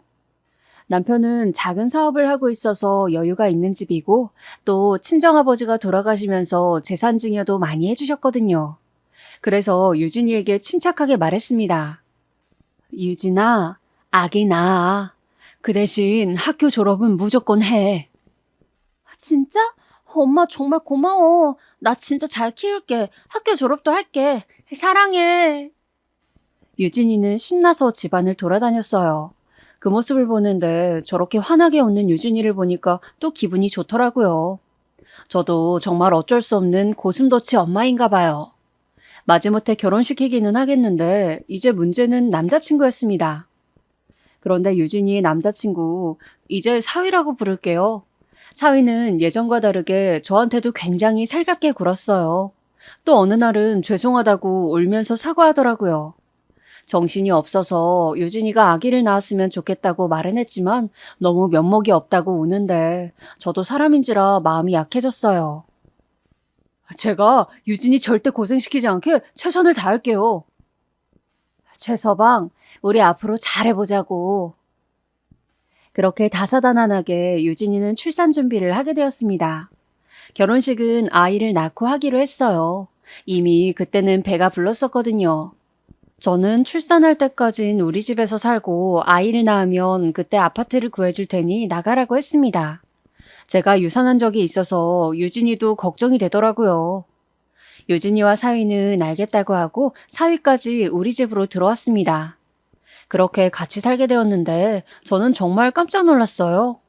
어느 날 일어났더니 사위가 아침에 요리를 하고 있더라고요. 최서방, 지금 뭐 해? 장모님 일어나셨어요? 된장국 했는데 드셔보시겠어요? 저는 정말 너무 놀라웠지만 일단 했다니까 앉아서 먹었어요. 그런데 너무 맛있더라고요. 제가 맛있다고 하자 사위는 연습을 미리 몇 번 해봤다고 했어요. 그리고 사위는 알아서 청소도 하고 제가 장 보러 가면 따라와서 물건도 들어줬습니다. 남편한테도 어찌나 잘했는지 몰라요.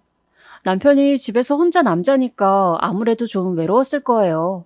그런데 사위가 같이 사우나도 가주고 세차할 때 따라가서 놀아주고 무엇보다 남편이 낚시를 좋아해요. 그런데 낚시까지 같이 가주니까 남편은 이제 대놓고 사위를 좋아하더라고요. 그리고 저녁하고 정신 차렸는지 사위는 무엇보다 유진이에게 너무 잘했어요. 정말 지극정성이라는 말을 이럴 때 쓰는 것이구나 알게 되었어요. 저는 아무래도 우리 딸한테 잘하니까 마음이 열리더라고요. 유진이가 너무 행복해하니까 저도 기분이 좋았습니다. 그렇게 유진이는 행복하게 태교하다 마침내 출산하게 되었어요. 성별은 왕자님이고 아주 건강했죠. 막상 아이를 낳으니까 그렇게 예쁠 수가 없더라고요. 조리원을 다녀오고 유진이는 출산조리도 우리 집에서 했습니다. 사돈집에서도 아이 낳은 것을 축하하며 선물을 보내왔더라고요. 그렇게 조리가 끝나고 남편과 저는 서울에 있는 아파트를 마련했습니다. 저는 유진이와 멀리 떨어져서 사는 것은 싫어서 걸어서 3분 거리에 있는 아파트로 매수했어요. 그리고 아이도 낳았으니 활동성도 있어야 할 것 같아 차도 하나 뽑아줬어요. 다 저희가 해준 것이지만 저도 해주면서 기분이 좋았습니다. 저와 가까이 사니까 유진이는 매일 집에 왔어요. 저도 손자를 계속 볼 수 있으니까 너무 행복하더라고요. 처음 반대한 것은 맞지만 막상 신생아를 보니 정말 예쁘더라고요. 그리고 유진이와 사위는 무사히 학교도 잘 졸업했습니다. 그리고 사위는 바로 남편 회사로 취직을 했어요. 그동안 남편에게 지극히 잘해서 남편은 사위를 정말 좋아했어요. 아들이 생긴 것 같다고 했거든요. 사위는 유진이가 출산하고도 우리에게 잘했습니다. 학교 졸업 전에는 집에 들어가기 전에 우리 집에 와서 인사도 하고 가고 같이 밥도 먹고 그랬어요. 그렇게 저한테 적극적으로 다가오니 마음이 열리는 것은 당연하더라고요. 유진이는 전공이 영어였는데 전공을 살려서 과외를 하고 있었어요. 아무래도 아이를 키워야 하니까 직장 생활은 힘들겠더라고요. 그래도 딸과 사위가 경제적인 활동도 하고 손자도 정말 예쁘니까 그땐 세상이 제 것 같았어요. 저는 유진이만 낳아서 키워봐서 손자를 보는데 되게 다르더라고요. 아마 남매를 가지신 분들은 아실 텐데 남자아이가 더 몸이 단단하더라고요.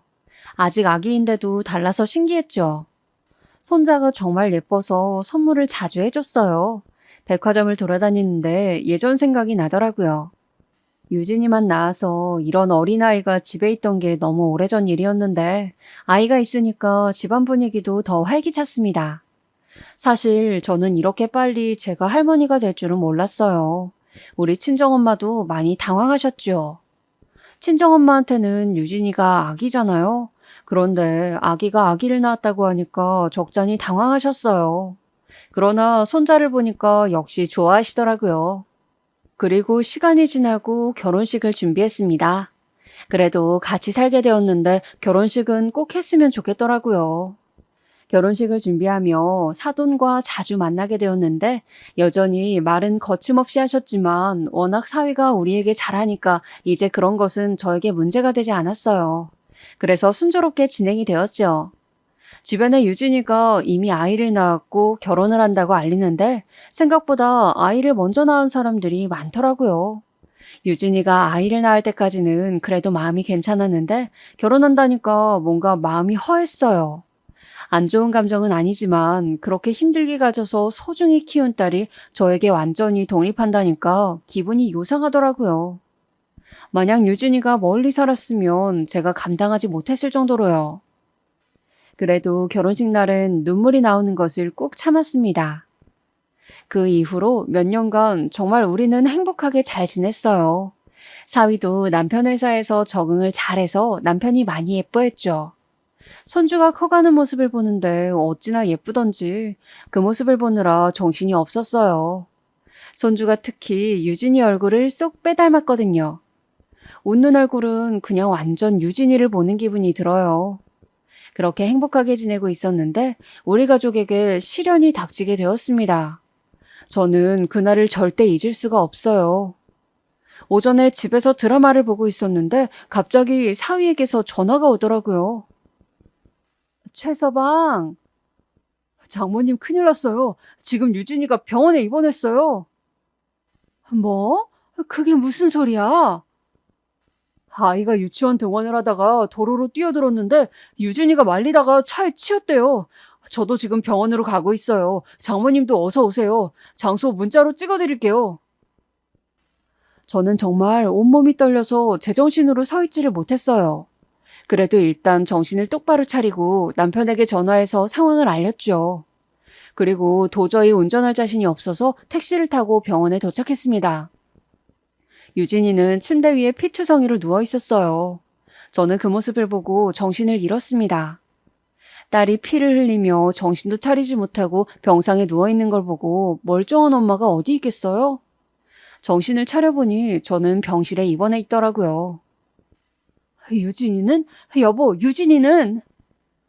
중환자실에 지금 누워있어. 손주는 다친 곳이 없어. 일단 지금 목숨은 건졌다고 하니까 괜찮아. 중환자실에 누워있다는 소리를 듣자 정말 억장이 무너지는 기분이 들었습니다. 그래도 사망한 것은 아니니까 다행이라고 생각했죠. 하지만 식물인간 상태로 있는 거였어요. 유진이는 눈도 제대로 뜨지 못했습니다. 이럴 때일수록 힘을 내야 한다고 남편은 제가 무너지지 않도록 최선을 다했어요. 사위도 정말 지극정성으로 유진이를 돌봤죠. 제가 지켜볼 테니까 오지 않아도 된다고 말해도 어떻게 그러냐고 정말 매일 찾아왔습니다. 손자 유치원 등원과 하원도 직접 하고 저보고 집에 들어가서 쉬라고 했어요. 저는 도저히 유진이를 떠날 수가 없어서 계속 곁을 지켰어요. 제가 잠깐 화장실에 갔다가 병실로 가면 사위는 유진이의 손을 잡고 울고 있었어요. 여보, 제발 일어나. 저는 그 모습을 보며 너무 슬퍼서 하염없이 입을 틀어막고 울었어요. 그 뒤로도 사위는 매일 찾아왔고 저보다 더 지극정성으로 돌봤습니다. 간호사가 저에게 이렇게 말했어요. 정말 저렇게 아내를 간호하는 것은 제가 여기서 일한 후로 처음 봐요. 저도 덕분에 간간히 해야 할 일도 할 수 있었어요. 의사 선생님은 우리에게 지치면 안 된다 했기 때문에 저는 사위에게 유진이는 내가 볼 테니 바람 좀 쐬고 오라고 해도 듣지 않았어요. 혹시라도 유진이가 눈을 떴을 때 본인이 없으면 자기가 더 속상할 것 같다고 했어요. 남편도 회사 일이 끝나면 매일 유진이를 보러 왔어요. 손자는 저와 사위가 돌아가며 돌봤지만 사위가 자기 자식이라 더 챙겼어요. 병원에 장기 입원하는 환자들도 우리를 보면 말했습니다. 저 정성에 감동해서 눈을 뜰 것 같아요. 그렇게 유진이가 눈을 뜨지 못하고 몇 달의 시간이 지났어요. 처음에 유진이가 쓰러졌을 때는 너무 충격이고 상처받아서 제 몸 가누기도 힘들었습니다. 그렇게 빼고 싶어도 죽어도 안 빠지던 살이 그때 쭉 빠지더라고요. 그렇지만 남편과 사위가 든든한 버팀목이 되어주었죠. 병원에서 제가 이러다 유진이가 영영 눈을 뜨지 못하면 어떻게 하지 걱정하며 울 때도 되게 많았습니다. 사위는 제가 그렇게 울면 휴지를 가져다 주거나 혹은 말없이 안아주었어요. 제가 조금 진정하면 유진이는 꼭 건강하게 일어날 것이라고 저에게 말했어요. 식물인간을 옆에서 하염없이 기다리는 것은 절대 쉬운 일이 아니잖아요. 하지만 긍정적으로 계속 옆에서 제가 무너지지 않게 도와준 사위가 얼마나 고마웠는지 몰라요. 그러던 어느 날 아침에 평소와 다를 것 없이 유진이를 바라보고 있었어요. 그런데 갑자기 유진이가 눈을 뜨는 거예요. 저는 정말 놀랐지만 일단 침착하게 유진이를 불렀습니다. 유진아? 유진이는 눈을 두어 번 깜빡였어요. 저는 너무 놀라서 손을 입으로 틀어막았어요. 저는 침대 위에 있는 단추를 눌러서 의사와 간호사를 호출했습니다. 다들 와서 보더니 매우 놀라워했어요. 저는 정말 눈물을 흘리며 남편과 사위에게 말을 전했어요. 둘 다 재빠르게 병원으로 달려왔어요. 의사 말에 의하면 유진이는 눈을 떴지만 아직 많이 조심해야 할 단계라고 했어요. 아직 말을 하거나 몸을 움직일 수는 없다고 했어요. 많이 조심해야 하니까 이제부터는 정말 신경을 많이 써달라고 했어요. 유진이는 정말 눈은 떴지만 손가락만 조금 움직일 수 있었어요. 저는 그래도 유진이가 정신을 차렸다는 사실이 정말 기뻤습니다. 이제 조금만 기다리면 말도 할 수 있고 걸을 수도 있다고 생각하니 세상이 아름다워 보였어요. 그때처럼 제가 신에게 기도한 적도 없어요. 그렇게 유진이가 다시 정상인처럼 생활할 수 있도록 정말 옆에서 많이 말을 걸었습니다. 그리고 손자도 더 자주 데려와서 보여주고 눈을 떴으니까 병원 환경도 자주 바꿨어요. 그렇게 유진이는 감각을 하나씩 새로 배우기 시작했어요. 손가락도 더 움직일 수 있었고 얼굴 근육도 예전보다 더 많이 움직일 수 있었어요. 사위도 옆에서 얼마나 노력했는지 몰라요. 계속 옆에서 유진이에게 사랑한다고 말하고 손을 잡고 이런저런 얘기들을 많이 해주더라고요. 사위와 저는 서로 교대로 유진이를 지켰습니다. 그러던 어느 날 제가 물을 뜨려고 일어났는데 글쎄 유진이의 목소리가 들렸어요. 엄마. 유진아? 엄마 부른 거야, 유진아? 제가 너무 놀라서 의사를 부르려고 버튼을 누르려고 하자 유진이가 손으로 저를 잡았어요. 아직 아파서 손가락을 겨우 움직이는 힘이라 매우 작은 힘이었지만 저는 움직일 수 없었어요. 유진아, 왜 그래? 의사한테 말해서 전해야지. 내 새끼 드디어 말을 하네. 엄마 정말 너무 행복해. 저도 모르게 눈물이 차오르더라고요. 유진이는 아주 천천히 말을 했어요. 한마디를 내뱉고 쉬고 했어요. 저는 그래도 끝까지 집중하며 들었습니다. 엄마, 나 말할 수 있어. 엄마, 그런데 남편이 너무 무서워. 뭐? 그게 무슨 소리야? 유진이는 더 말하고 싶은데 마음처럼 되지 않는지 매우 답답해 보였어요. 저는 괜찮으니까 천천히 말하라고 했어요. 하지만 유진이는 눈물을 흘렸습니다. 남편이 무서워. 남편이 무섭다는 말만 계속했어요. 저는 이 상황이 이해가 가지 않았어요. 왜냐하면 사위는 정말 지극정성으로 유진이를 돌봤습니다. 그리고 곧 사위가 올 시간이 다가오고 있었어요. 유진아, 일단 유진이 말할 수 있는 것 엄마만 알고 있을게. 너무 걱정하지 마. 그리고 곧 사위가 왔습니다. 사위는 유진이를 보자 이마에 뽀뽀하며 보고 싶었다고 말했어요. 저는 그 모습을 보니 유진이가 무섭다고 한 말이 이해가 가지 않았어요. 그러나 이미 저한테 무섭다고 말했는데 도저히 발이 떨어지지 않았습니다. 그래서 사위에게 말했어요. 최서방, 오늘은 내가 볼 테니까 내일 와. 아니에요, 장모님. 가서 쉬세요. 아니야. 그동안 자네 너무 고생 많았어. 괜찮아. 저도 정말 괜찮아요. 장모님 무슨 일 있으세요? 저는 계속 이러다간 의심을 살 수도 있어서 알겠다고 하고 그럼 가겠다고 했어요. 사위가 잠깐 화장실에 간 사이 저는 재빨리 핸드폰에 녹음 기능을 켜고 유진이 베개 밑에 놔두었어요. 그리고 집으로 돌아왔어요. 정말 가기 싫었지만 유진이의 말을 온전히 이해하려면 그럴 수밖에 없었어요. 그리고 간호사에게 오늘은 특히 더 많이 돌봐달라고 했어요. 그리고 다음날 사위와 교대하러 갔어요. 사위가 집에 가고 조용한 병실이 되었습니다. 유진이는 저를 바라보고 있었어요. 저는 침착하게 유진이의 베개 밑에서 핸드폰을 꺼내서 녹음을 들어봤는데 정말 너무 놀랐어요. 지지직거리는 소리와 함께 사위의 목소리가 들렸습니다. 저는 정말 너무 온몸이 떨려서 진정하려고 애썼어요. 왜냐하면 녹음기에서 들려온 사위의 목소리는 믿고 싶지 않았거든요. 아니, 내가 그렇게 눈 뜨지 말라고 빌었는데 눈을 뜨냐? 그럼 내 재산은 어떡해? 아우, 도움이 안 되네. 오늘 장모 왜 저래? 너 설마 말할 수 있어? 야, 너 눈 뜰 수 있잖아. 일부러 안 뜨고 있지? 내가 너희 아빠 회사도 먹을 거고 집도 공동 명의로 바꿀 거야. 장모랑 장인도 나 완전 신뢰하고 있어. 조용히 보내줄게. 아이는 걱정하지 마. 저는 정말 손이 너무 떨려서 어떻게 해야 할지를 모르겠더라고요. 진정하려고 애를 써도 진정이 되지 않았어요. 저는 일단 유진이를 부여잡고 울기 시작했습니다. 유진이가 그동안 이것을 다 들었다고 생각하니 눈물이 나왔어요. 불쌍한 내 새끼, 이게 무슨 일이니? 유진이는 제가 울자 조그맣게 말했어요. 엄마, 울지 마. 저는 정말 믿기지 않았습니다. 일단 제일 먼저 남편을 불렀어요. 사위랑 같이 오지 말고 혼자 오라고 하고 녹음기를 들려주었지요. 남편은 너무 충격을 받았는지 아무 말도 하지 못했어요. 저희는 정말 사위가 저희에게도 잘하고 유진이에게도 너무 잘하니까 그것만 철석같이 믿고 차도 크고 좋은 것으로 사주고 취직도 시켜주고 집도 마련해 주었어요. 그런데 은혜를 갚는 것은 기대하지도 않고 바라고 준 것도 아니지만 이런 식으로 배신할 줄은 꿈에도 몰랐어요. 사위는 정말 저희와 유진이에게 너무 잘했기 때문에 충격이 더 컸지요.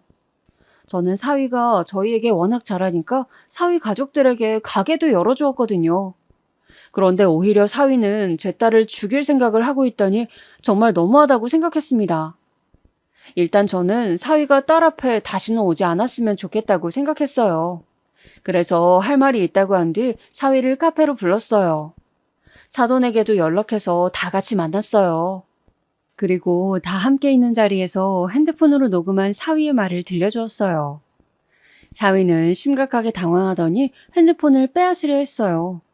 하지만 남편의 손이 더 빨랐어요. 사돈 부부는 사위에게 소리를 지르시고 사위는 아니라고 발뺌했어요. 저는 차분히 말했습니다. 우리가 주었던 그 모든 재산 다시 가져갈 거야. 그리고 법적으로 취할 수 있는 조치란 조치는 다 할 거야. 가게? 오늘부터 당장 운영 못해. 사돈은 오해라며 저를 말렸지만 이미 엎질러진 물이었어요. 저는 용서해줄 마음이 전혀 없었습니다. 그래서 정말 변호사를 고용했어요. 저는 유진이도 돌봐야 했기 때문에 법적 문제에는 깊게 관여하지 못했어요. 머리 아픈 싸움도 하고 싶지 않았어요. 하지만 절대 용서해주거나 없던 일로 하지는 못했어요. 나중에 변호사를 통해서 얘기를 들어보니 애초에 재산을 노리고 한 결혼이더라고요. 저에게 잘하기 시작할 때가 딱 우리 집 재산을 알게 된 시점과 같았습니다. 저는 그것도 모르고 우리 집에 잘한다고 좋아했던 거였어요. 유진이에게는 제가 알아서 해결했으니 걱정하지 말고 몸 회복에 집중하라고 했어요. 유진이도 적잖은 충격을 받았는지 말을 하면서도 울었어요. 그리고 기적적으로 저와 남편의 노력 끝에 유진이는 거동이 가능해졌습니다. 유진이도 혼자 정말 노력을 했어요. 재활치료도 꾸준히 했고 몸이 회복될 수 있게 많이 움직였어요. 물론 예전처럼 뛰거나 심한 운동을 하지는 못해요. 하지만 말하고 의사표현은 예전과 다름없어요. 손자는 유진이가 우리 쪽에서 키우기로 했어요. 유진이가 아들을 너무 사랑하기 때문에 도저히 보낼 수 없었습니다. 사위는 재판을 받고 있다고 들었어요. 1심에서 유죄가 나왔는데 항소했다고 하더라고요. 정말 누가 봐도 본인의 잘못인데 어이가 없었어요. 하지만 더 생각하면 머리만 아프니 남편과 저는 이제 잊고 미래를 살자고 다짐했습니다. 유진이도 정말 너무 많은 상처를 받았지만 꾸준한 정신과 치료를 통해 점점 나아지고 있어요. 물론 처음엔 저희도 사위 얘기할 때는 너무 속상해서 울기도 하고 화를 내기도 했어요. 하지만 그럴수록 힘든 것은 바로 우리 가족이었어요. 그래서 재산도 다 뺏었고 법적으로 조치도 취할 예정이니 새로운 인생을 살자고 다짐했죠. 유진이는 요즘도 꾸준히 재활 치료를 하는 중이에요. 의사는 유진이가 저렇게 걸을 수 있는 것도 기적이라고 하더라고요. 그래서 저희는 주어진 현실에 감사하기로 했어요. 사돈은 종종 전화로 막 저에게 욕을 하기도 하더라고요. 그동안 깨어나지도 않는 식물인간 돌보느라 얼마나 고생했는데 어떻게 그럴 수가 있냐고 오히려 화를 내더라고요. 유진이에게 나중에 들어보니까 매일같이 저주를 퍼부었다는데 당사자가 들었다고 하는데 뭐가 저렇게 억울한지 마치 제가 가해자로 느껴졌어요. 그 사기꾼 가족에게 모든 것을 뺏고 법적으로 일어서지 못하게 복수했습니다. 제일 힘든 것이 법정 싸움이라는 말이 있잖아요. 그래서 형사가 끝나면 민사도 걸고 할 수 있는 모든 방법을 사용해서 복수했어요. 나중엔 사위가 제발 그만해달라고 찾아와서 빌더라고요. 그런데 저는 멈출 생각이 없었어요. 제가 도대체 왜 멈춰야 하나요? 끝까지 모른 척하고 복수했습니다. 그리고 깔끔히 잊었어요. 지금은 사랑스러운 손자와 제 딸 유진이와 남편과 아주 행복하게 잘 지내고 있어요. 유진이는 재혼 생각은 전혀 없다고 했어요. 저는 요즘 유진이와 예전처럼 좋은 것만 보고 맛있는 것을 많이 먹으러 다니고 있어요. 이제 날씨도 추워지니까 자주 다니진 못하겠네요. 그래도 앞으로 행복한 인생만 있길 진심으로 바라고 있어요. 지금까지 제 얘기를 들어주셔서 감사합니다. 여러분들도 앞으로 행복한 일만 가득하길 바랄게요.